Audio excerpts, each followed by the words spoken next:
उपस्थित भाइयों तथा बहनों, आचारांग सूत्र का हमारा वाचन चल रहा है। आचारांग सूत्र के अंतर्गत हमने जाना कल जाति स्मृति ज्ञान कैसे होता है। जाति स्मृति ज्ञान कैसे होता है, उसमें 3 कारण बताए थे। पहला स्वस्मृति, स्वस्मृति यानी अपनी ही स्मृति से, अपने ही ज्ञान से व्यक्ति को पूर्व जन्म का ज्ञान हो जाता है, जाति स्मृति पहला स्वस्मृति। दूसरा है तीर्थंकर के उपदेश से, तीर्थंकर के उपदेश से यानी तीर्थंकर की वाणी को सुन करके उनको जाति स्मृति ज्ञान हो जाता है। तीसरा बताया तीर्थंकर के अतिरिक्त जो विशिष्ट ज्ञानी यानी अवधि ज्ञानी, मन परे ज्ञानी, केवल ज्ञानी, 10 पूर्वी, चतुर्दश पूर्वी, उनके उपदेश को सुन करके जाति स्मृति ज्ञान हो जाता है। और इसके अतिरिक्त जब मोह कर्म शांत होता है या शांत होता है तब व्यक्ति को जाति स्मृति यानी पूर्व जन्म का ज्ञान हो जाता है। इसके अतिरिक्त जब अध्यवसाय पवित्र होता है, अध्यवसाय का मतलब हमारी जो भावधारा है वो जब पवित्र होती है तब व्यक्ति को जाति स्मृति ज्ञान हो जाता है। तो सैकड़ों ऐसे एग्जाम्पल मिलते हैं जिनको पूर्व जन्म का ज्ञान हुआ। और जाति स्मृति ज्ञान जब हो जाता है तब व्यक्ति संगी भाव जो किया है उसको लगभग 9 जन्म को जान सकता है, लगातार कंटिन्यू। अगर बीच में असंगी भाव कर लिया, संगी का मतलब क्या होता है, जिसके मन होता है, यानी जो गर्भ से उत्पन्न होता है वो संगी होता है और जो गर्भ से उत्पन्न नहीं होता है वो असंगी होता है। तो जो संगी भाव हमने किए हैं वो हम लगातार 9 जन्मों तक जान सकते हैं, ऐसा उल्लेख मिलता है। और कहीं कहीं ऐसा भी उल्लेख मिलता है कि सैकड़ों जन्मों को भी जान सकता है। जैसे श्रीमद राजचंद्र जी, नाम आपने सुना है, तो उनको भी 7 साल की उम्र में पूर्व जन्म का ज्ञान हो गया था, जाति स्मृति ज्ञान।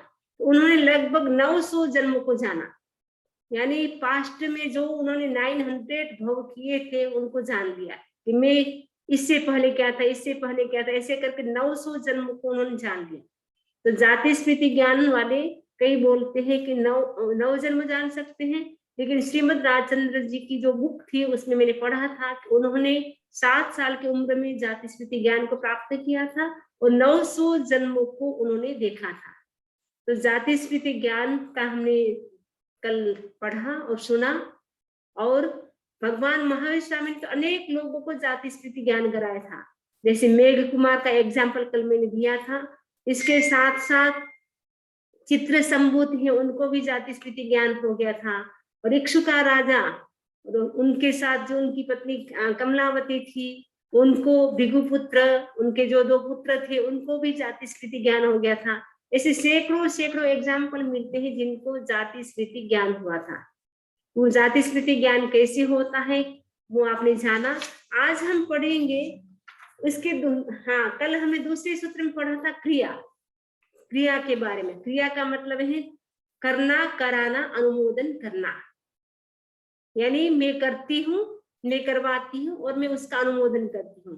तो मन से, वचन से और काया से, ऐसे करके टोटल 9 क्रिया हो जाती है। पास्ट की, प्रेजेंट की और फ्यूचर की हम करेंगे तो टोटल 27 भंग भी हो सकते हैं, लेकिन ऐसे देखे तो 9 हो जाती है। तो 9 का 27 भंग भी हो जाता है। इसको भी कल हमने जाना था। आज हम जानेंगे कि व्यक्ति है वो क्रिया क्यों करता है, क्योंकि क्रिया को कर्म बंध का कारण माना गया है। शास्त्रों में बताया है कि जो भी हम एक्टिविटीज करते हैं उससे कर्म का बंध होता है। तो व्यक्ति क्रिया क्यों करता है उसके बारे में हम जानेंगे। तो क्रिया के लिए सूत्र पहले हम पढ़ेंगे। भगवान महावीर स्वामी आचारम सूत्र में कहते हैं अपरिन्नाय कम्मे खलु अयम पुरुषे, जो इमाओ दिशाओ वा अणुदिशाओ व अणुसंचरै, सब्बाओ दिशाओ सब्बाओ अणुदिशाओ अणुसंचरै, अणुदिशाओ साहेई, अणेग्रुवाओ जोनियो संधेई, विरुव रुवे फासे परिसंवेदेई। इसका हम एक प्राकृत शब्द है उसको मीनिंग भी हम जानेंगे, क्योंकि प्राकृत शब्द का मीनिंग जानते हैं एक एक शब्द का। अपरिणाय कम्मे, कम्मे यानी कर्म, अपरिणाय यानी नहीं जानता है, यानी कर्मों के रहस्य को नहीं जानता है, इसीलिए व्यक्ति क्या करता है, हिंसा करता है।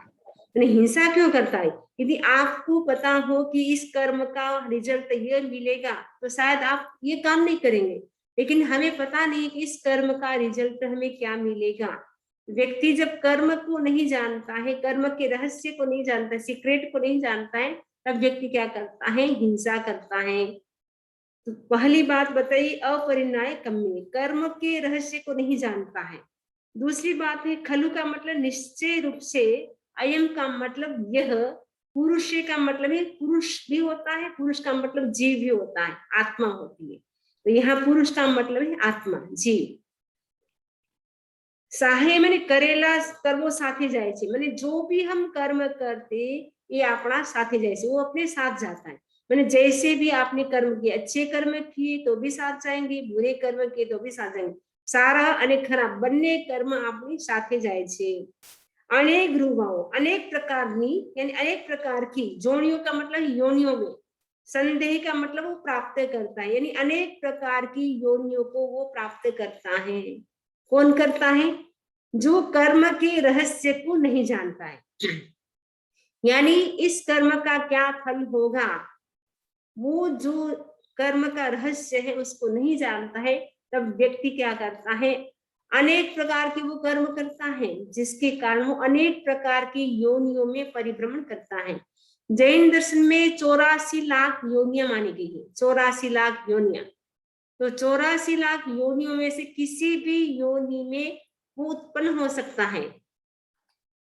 84 लाख योनियों में अनेक प्रकार की, जो 84 लाख योनि है उसमें वो परिभ्रमण करता है, कभी किसी रूप में, कभी किसी रूप में, कभी मनुष्य बन जाता है, कभी देव बन जाता है, कभी तिरंज बन जाता है। तिरंज की तो बहुत बड़ी कैटेगरी है, उसमें तो कोई एक इंद्रिय बन जाता है, एक इंद्रिय में भी सूक्ष्म एक इंद्रिय, बादर एक इंद्रिय होता है, तो सूक्ष्म एक इंद्रिय भी बन जाता है, बादर एक इंद्रिय भी बन जाता है। कभी वो पृथ्वी काय का बन जाता है जीव, कभी अप काय का, कभी तेजस काय, कभी वायु काय। अलग अलग योनियों में जीव कर्म के कारण वो परिभ्रमण करता रहता है। विरुवरुहे, विरुवरुहे का मतलब है विविध प्रकार ना, यानी विविध प्रकार के। हास्य यानी स्पर्शो, यानी कष्टों का अनुभव करता है, यानी अलग अलग योनियों में वो जब जीव जाता है तब अनेक प्रकार के कष्टों का स्पर्श यानी अनुभव करता है। क्योंकि सब जगह सुख नहीं होता है, देव गति में सुख मानते हैं, लेकिन देव गति में भी सारे देव होते हैं वो सुखी नहीं होते हैं। जो ऊंची जाति के देव होते हैं, अनुत्तर विमान के जो देव होते हैं, संकीर्ति होते हैं, वही सुखी होते हैं। बाकी जो मिथ्यात्व देव होते हैं उनकी हम आशा नहीं करते, लेकिन वो भी क्या है, आपस में उनका भी चलता है। ये मेरे अंडर में देवांगना है, ये मेरे अंडर में इतनी रिद्धि सिद्धि है, वो भी आपस में संसार, वो भी संसारी एक प्रकार का, क्योंकि वो मोक्ष तो नहीं है ना, देवगति। देवगति के जो देव होते हैं वो भी आपस में मेरा तेरा उनका भी चलता रहता है।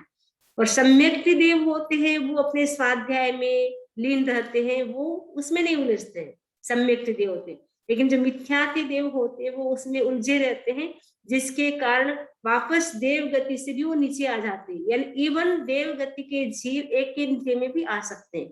एक इंद्रिय का मतलब है देव गति के जीव पृथ्वी काय, अपकाय, वनस्पति में भी उत्पन्न हो सकते हैं। देवगति के जीव वो सारे देव नहीं, मतलब भवनपति, व्यंतर, ज्योतिष्क और पहले दूसरे देवलोक तक के देव। भवनपति, व्यंतर, ज्योतिष्क और पहले दूसरे देवलोक के जो देव हैं वो एक इंद्रिय में उत्पन्न हो सकते हैं। उसके आगे वाले देव हैं वो तिरंज पंचेंद्रिय में उत्पन्न होंगे, यानी तीसरे देवलोक से लेकर के 8वें देवलोक तक के देव तिरंज पंचेंद्रिय में उत्पन्न होते हैं। तिरंज पंचेंद्रिय यानी वो मछली बन जाएंगे, मेंढक बन जाएंगे, या हंस बन जाएंगे, अजगर बन जाएंगे, सांप बन जाएंगे, चूहा बन जाएंगे, मतलब वो पंचेंद्रिय में उत्पन्न हो सकते, तिरंज पंचेंद्रिय में।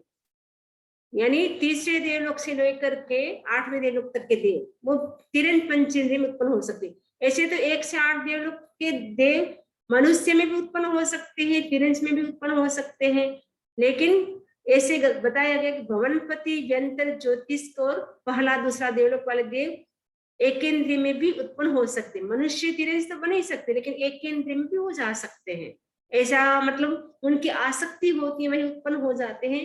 कहा जाता है उनके जो आभूषण होते हैं, कुंडल होते हैं, जो भी आभूषण होते हैं, उनमें वो इतने आसक्त हो जाते हैं जिसके कारण वो अपने कुंडल में ही उत्पन्न हो जाते हैं, यानी पृथ्वी काय में उत्पन्न हो जाते हैं। जो उनके रत्न होते हैं, उनके पास जो सोना होता है, उसी में वो आसक्त होने के कारण मृत्यु से पहले वो देखते हैं इतने अच्छे आभूषण यहाँ तो थे, इतना अच्छा स्थान था, तो वो उसमें ही आसक्त होने के कारण वही उत्पन्न हो जाते हैं, अपने आभूषण में भी उत्पन्न हो जाते हैं।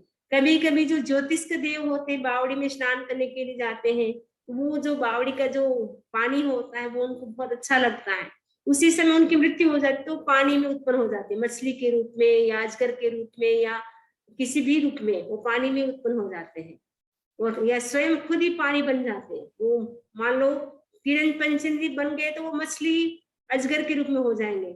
अगर वो पानी खुद पानी बन जाएंगे, पानी के जीव यानी पानी बन जाएंगे, यानी पानी की योनि में उत्पन्न हो जाएंगे। अपन जो पानी पीते हैं उसमें उत्पन्न हो जाएंगे वो, यानी पानी के अंदर नहीं, पानी बन जाएंगे खुद ही।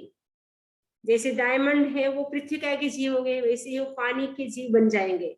और कुछ होते वनस्पति, जैसे वो गार्डन में घूमने के लिए जाते हैं, उनको जैसे फ्लावर्स अच्छी लगती है, उसकी स्मेल लेते हैं, बहुत अच्छी लगती है, उसमें वो आसक्त हो जाते हैं। कहा जाता है जहाँ आसक्ति होती है वह उत्पत्ति होती है। तो वही वो गार्डन में फ्लावर्स में जो अच्छे अच्छे जो पेड़ होते हैं उसमें वो उत्पन्न हो जाते हैं। तो वो देवता मतलब वो भी क्या है, एक प्रकार का संसार है, तो वहां पर भी मेरा तेरा मोह सब चलता रहता है, जिसके कारण वो भी एक इंद्रिय में उत्पन्न हो सकते हैं। और आठवें देवलोक से जो ऊपर के देव हैं वो सब मनुष्य बनते हैं, आठवें देवलोक से ऊपर के देव हैं वो सब मनुष्य बनते हैं। वो आठवें देवलोक तक तिरंज में भी जा सकते हैं, ठीक है।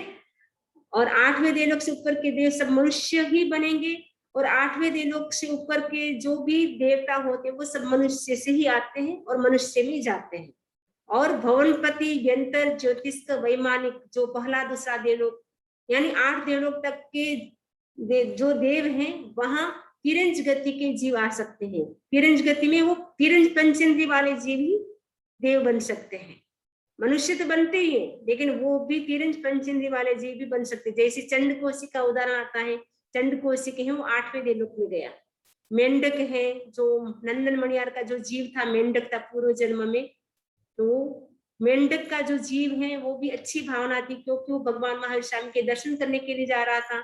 उनके मन में इतना उत्साह था भगवान महावीर का दर्शन करने का, अच्छी भावना से उनकी मृत्यु होती है तो मरने के बाद वो भी दरदूर नाम का देव बन जाता है। तो मतलब कहने का मतलब यह है कि तिरंज गति के जीव भी 8 देवलोक तक जा सकते हैं, 1 से 8 देवलोक प्लस वनपति यंत्र ज्योतिष का, ठीक है, उनमें वो उत्पन्न हो सकते हैं। और मर करके भी वो तिरंज में भी आ सकते हैं और मनुष्य भी बन सकते हैं। ऐसे सभी देवलोकों से मनुष्य भी बन सकते हैं, तिरंज भी बन सकते हैं। 8वें देवलोक तक की तिरंज बन सकते हैं। 8वें से ऊपर वाले तो निश्चित ही श्योर वो मनुष्य ही बनेंगे। 9वें देवलोक से लेकर के 5 अनुत्तर विमान के जो भी देव है वो श्योर क्या बनेंगे, मनुष्य ही बनेंगे, वो निश्चित नियम है। तो हम इसका हमने एक एक शब्द का हमने मीनिंग समझा, अब उसका हम भावार्थ समझेंगे कि जे व्यक्ति कर्मना रहस्य ने जानता नहीं, जो व्यक्ति कर्म के रहस्य को नहीं जानता है अथवा क्रियाना स्वरूप के अजान यानी क्रिया के स्वरूप को नहीं जानता है, त्यो तेनो त्याग करी सकता नहीं, वे लोग उनका त्याग नहीं कर सकता है। यानी हम एक्टिविटीज नहीं करेंगे किसी भी प्रकार की, वो नहीं कर सकता है त्याग। અને તેથી જ તેઓ દિશાઓ અથવા અનુદિશાओं परिभ्रमण करे છે। इसके कारण वो क्या करते हैं, जो दिशाएं हैं और अनुदिशाएं हैं वो हमने पहले दिन जाना था, उसमें वो क्या करते हैं, परिभ्रमण करते हैं। પોતાના करेला कर्म अनुसार सर्व प्राणियों दिशाओं और अनुदिशाओं में जैसे हमने कर्म किया उसी के अनुरूप वो उस गति में चला जाता है और सभी दिशाओं में वो जन्म मरण करता है। मतलब जब से हम व्यवहार राशि में आए हैं तब से हमारा जन्म और मृत्यु हो रहा है, क्योंकि जब तक हम मोक्ष नहीं जाएंगे तब तक जन्म और मरण होता रहेगा। यानी बर्थ होगा फिर डेथ होगी, बर्थ होगा डेथ होगी। यहाँ भी हमारा बर्थ हुआ है, यानी कोई 40 साल का, कोई 50, 60, 70 के हो गए, लेकिन उसके बाद यहाँ से हमें जाना है, वो पक्का है। क्योंकि जन्म होता है इसका मतलब मृत्यु निश्चित है। जिस दिन से हमारा जन्म होता है उसी दिन से हमारी मृत्यु शुरू हो जाती है। वो हमें पता नहीं चलता है, जब मृत्यु आती है तब पता चलता है कि हाँ इसकी मृत्यु होगी, लेकिन जन्म के साथ ही मृत्यु शुरू हो गई है। क्योंकि मनुष्य भव का जितना हम आयुष्य लेकर के आए थे उसमें से हमारे दिन प्रतिदिन कम होता जा रहा है हमारा आयुष्य। हम सोचते हैं कि हम बड़े होते जा रहे हैं, हम बड़े नहीं हो रहे, छोटे होते जा रहे हैं। व्यवहार से हम लगते हैं कि बड़े हो गए, हम 50 साल के हो गए, 60 साल के हो गए, हमको लगता है हम बहुत बड़े हो गए। बच्चे भी छोटे बोलना पसंद नहीं करते, हम बहुत बड़े हो गए, समझ देखो कितने बड़े हो गए हम। बच्चे भी अपने आप को बड़े बताना जानते हैं, मतलब पसंद करते हैं। तो हम भी क्या है, व्यवहार से हम कहते कि हम बड़े हो गए, लेकिन निश्चय से हम देख के हम छोटे हो रहे, क्योंकि हमारी उम्र है वो कम होती जा रही। जितनी हमारी उम्र आगे वापस उतनी आएगी नहीं, पता नहीं, ठीक है ना। क्योंकि 100 साल से ज्यादा तो इस पंचम काल में बहुत कम जीते हैं। तो मान लो हम 50-55 के हो गए, तो वापस पता नहीं कितने साल की हमारी उम्र है, वो भी हमें नहीं पता है। इसलिए मनुष्य भाव में जितना समय हमें मिला है उसको हमें क्या करना है, सफल करना है। क्योंकि ये जीव अनेक योनियों में परिभ्रमण कर रहा है, अनंत काल से अनेक योनियों में। और उन योनियों में जीव क्या है, अनेक प्रकार की कष्ट का अनुभव करता है। नरक गति में सबसे ज्यादा असाता होती है, क्योंकि नरक गति के जीवों को भयंकर वेदना होती है। परमाधामी देवता के द्वारा भी उनको दी जाती है। और क्षेत्र भी वहां का ऐसा होता है, क्षेत्र के कारण भी वहां उनको भयंकर कष्ट होता है। और मान लो परमाधामी देवता ने कष्ट नहीं देते तो आपस में लड़ते झगड़ते रहते हैं। क्योंकि 3 नार की तक परमाधामी देव आते हैं, चौथी नार की से लेकर के 7वीं नार की तक सभी जो नैरिक होते हैं वो आपस में ही लड़ते हैं। वहां क्षेत्र की वेदना होती है और परस्पर की वेदना होती है, 2 प्रकार की वेदना होती है। पहले से तीसरी नार की तक तो 3 प्रकार की वेदना होती है, चौथी नार की से 7 तक 2 प्रकार की वेदना होती है, परस्पर और क्षेत्रकृत। यानी क्षेत्र वहां का ऐसा जाने मात्र से व्यक्ति को भयंकर कष्ट की अनुभूति होती है। तो इस जीव ने ऐसा कोई स्थान नहीं, ऐसी कोई योनि नहीं जहां इस जीव ने जन्म न लिया हो। यानी प्रत्येक स्थान पर, यानी जितनी भी संसार में जितनी भी स्पेस है, जो भी जितनी भी योनियां हैं, सभी में जीव एक बार नहीं अनेक बार उत्पन्न हो चुका है। लेकिन हमें पता नहीं है, हमें तो ऐसा लगता है कि ये हमारा पहला ही जन्म है। क्योंकि अनंत काल से हम घूम रहे हैं, लेकिन हम अपनी मेमोरी हमारी इतनी नहीं है। इसमें आचार्य सूत्र में बताया है कि हम अपने पूर्व जन्म को क्यों भूल जाते हैं। उसका कारण है कि जब व्यक्ति की मृत्यु होती है तब उनको भयंकर कष्ट होता है, वेदना होती है। उस वेदना के कारण उसकी मेमोरी होती है वो नष्ट हो जाती है, जिसके कारण हमें पूर्व जन्म का ज्ञान नहीं रहता है। कुछ कुछ बच्चे होते हैं जिनको पूर्व जन्म का ज्ञान होता है, लेकिन काफी लोग ऐसे होते हैं जिनको पूर्व जन्म का ज्ञान नहीं होता है। आप लोग यहाँ बैठे तो आप लोग बता सकते हैं किसी को पूर्व जन्म का ज्ञान है?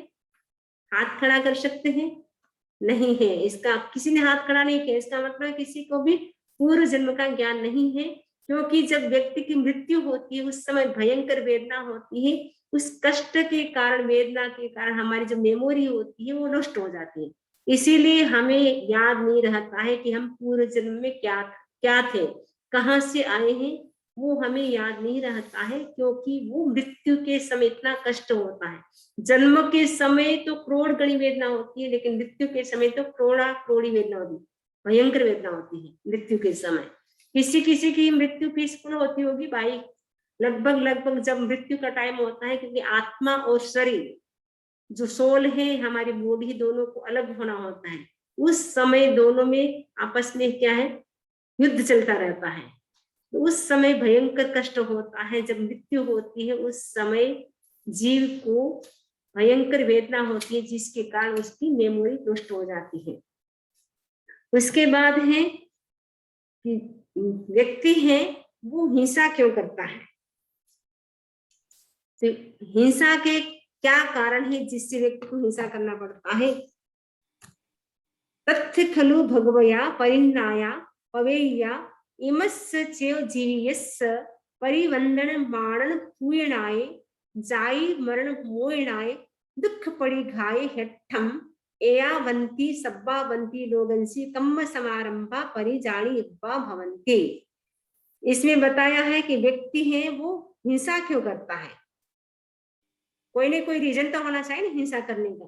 तो हिंसा करने के पीछे क्या रीजन है इसके बारे में सूत्र में बताया है। तथ्य खनु, तथ्य का मतलब इस विषय में यानी कर्म बंधन के विषय में, कर्म बंधन के कारण क्या क्या है, यानी कौन कौन से ऐसे कर्म करता है जिससे वो हिंसा होती है। तो भगवया यानी भगवान महावीर स्वामी कहते हैं इमस्य चेव जीयस्स, माने व्यक्ति हिंसा क्यों करता है, सबसे पहले जीने के लिए। हर व्यक्ति जीना चाहता है, कोई भी व्यक्ति मृत्यु को पसंद नहीं करता है। इवन छोटा कीड़ा होता है वो भी जीना चाहता है, वो भी आप कभी पकड़ने की कोशिश करेंगे तो वो भी भागेगा, इधर से उधर भागेगा, वो भी मरना नहीं चाहता है। गट्टर का कीड़ा वो भी मरना नहीं चाहता है। कीड़ी मकोड़ी कोई भी जीव हो जहां है उसी में उनको आनंद आता है, वो भी मरना नहीं चाहते हैं।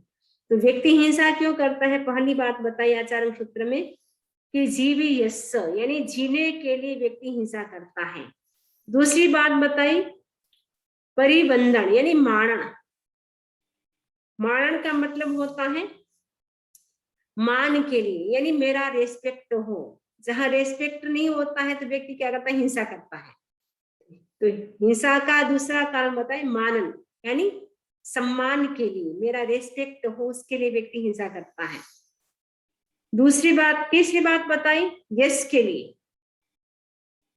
यश के लिए मतलब मेरा यश हो, मेरी प्रतिष्ठा हो, उसके लिए व्यक्ति क्या करता है, हिंसा करता है। और पूजा के लिए, पूजा यानी मेरी व्यक्ति अर्चना करे, स्तुति करे, पूजा करे, उसके लिए व्यक्ति क्या करता है, हिंसा करता है। और उसके बाद बताया जाई मरण मोराए, जाई का मतलब है जन्म, मरण यानी जाई का मतलब जन्म, मरण यानी मृत्यु, मोराए यानी मुक्त होने के लिए, यानी जन्म मरण से मुक्त होने के लिए भी हिंसा करता है। यानी जन्म मरण का मतलब है व्यक्ति स्वतंत्र रहना पसंद करता है, यानी किसी के अंडर में रहना पसंद नहीं करता है। तो व्यक्ति क्या है, बंधन से मुक्त होने के लिए भी व्यक्ति क्या करता है, हिंसा करता है। और दुख पड़ी घायल, दुख प्रतिकार के लिए, दुखों का प्रतिकार यानी व्यक्ति के शरीर में कभी कभी ऐसे असाध्य रोग आ जाते हैं, छोटी मोटी बीमारियां आ जाती है, तो व्यक्ति क्या है, तो बीमारियों को सहन नहीं करता है। उसके लिए वो क्या करता है, कोई भी डॉक्टर ने चाहे नॉनवेज का भी आपको बताया है कि आपको दवाई लेनी है तो वो लेने के लिए भी तैयार हो जाता है। तो कम से कम हिंसा हो वैसी दवा लेनी चाहिए, लेकिन जिसमें ज्यादा हिंसा हो वैसी दवाई नहीं लेनी चाहिए। लेकिन व्यक्ति सोचता है कि मेरा रोग कैसे दूर हो, तो वो रोग को दूर करने के लिए व्यक्ति क्या करता है, दुख को दूर करने के लिए व्यक्ति हिंसा करने के लिए वो तैयार हो जाता है। तो हिंसा व्यक्ति क्यों करता है, सबसे पहली बात बताई, इसमें 8 कारण बताए हैं। तो पहला तो है वर्तमान जीवन माटे, यानी वर्तमान जीवन माटे यानी जीवन जीने के लिए। दूसरा है प्रशंसा के यश माटे, या तो मेरी प्रशंसा हो या मेरा यश हो, उसके लिए व्यक्ति हिंसा करता है। तीसरा कारण बताता है सम्मान, यानी मेरा रेस्पेक्ट हो, उसके लिए हिंसा करता है। चौथा है पूजा, यानी मेरी पूजा हो, मेरी प्रतिष्ठा हो। पांचवा है जन्म मरण से मुक्त होने के लिए, यानी बंधन से मुक्त होने के लिए व्यक्ति क्या करता है, हिंसा करता है। और दुखों का प्रतिकार करने के लिए, दुखों का प्रतिकार करने के लिए अर्थात रोग को दूर करने के लिए, कोई ऐसी बीमारी शरीर में आ गई है उसको दूर करने के लिए व्यक्ति क्या करता है, हिंसा करता है। ये हिंसा के इतने कारण हैं, तो इन कारणों को सबसे पहले में जानना है। आपने जान लिया कि व्यक्ति हिंसा क्यों करता है, जानने के बाद हमें क्या करना है, छोड़ना होता है। उसके लिए परिज्ञा बताई गई, एक तो ज्ञ परिज्ञा और प्रत्याख्यान परिज्ञा। परिज्ञा का मतलब होता है विवेक, विवेक करना, जानना, यानी ज्ञ प्रतिज्ञा में तो क्या करते हैं, हम जानते हैं, और प्रत्याख्यान परिज्ञा में हम क्या करते हैं, जानने के बाद छोड़ते हैं कि हमने ये हिंसा की, किन कारणों से हिंसा की, इनमें इतने कर्म का बंध होता है, तो अब मुझे ऐसा काम नहीं करना है। तो वो व्यक्ति क्या करता है, उन जो पापकारी प्रवृत्ति है उससे वो बच जाता है, क्योंकि वो जानेगा तभी वो बचने की कोशिश करेगा ना। अगर आपको पता ही नहीं कि इनमें इतनी हिंसा होती है, इससे इतने कर्म का बंध होता है, तो आप कभी भी छोड़ने की कोशिश नहीं करेंगे। लेकिन आपको पता चल गया इससे इतने कर्म का बंध होता है, फिर अनेक प्रकार की योनियों में हमें परिभ्रमण करना पड़ेगा, जन्म मरण के कष्ट को भोगना पड़ेगा, और वहां पर भी अनेक प्रकार के कष्टों को हमें भोगना पड़ेगा। आपको पता चल गया, उसके बाद तो शायद ऐसा हम काम नहीं करेंगे। इसके लिए क्या है, पहले तो हमें जानना है, उसके बाद हमें छोड़ना है कि हिंसा व्यक्ति क्यों करता है और हिंसा के क्या क्या कारण है, वो आपको पता चल गया। तो ये है हमारा जो पहला उद्देश्य। तो पहले तो हम जाने, फिर उसको छोड़े हिंसा के कारणों को। तो ये पहला उद्देश्य है, वो हमारा समाप्त हो जाता है।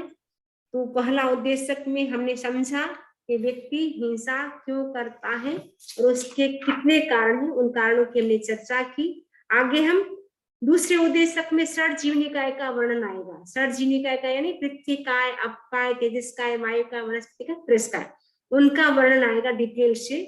तो कल से हम दूसरा उद्देश्य प्रारंभ करेंगे। आज पहला उद्देश्य था वो हमारा आचरण चित्र का कंप्लीट हो गया है। अब हम दूसरा उद्देश्य प्रारंभ करेंगे कल से। आज तो हमारा समय पूरा हो रहा है, आज तो हम इतना ही रखते हैं, इसी आशा के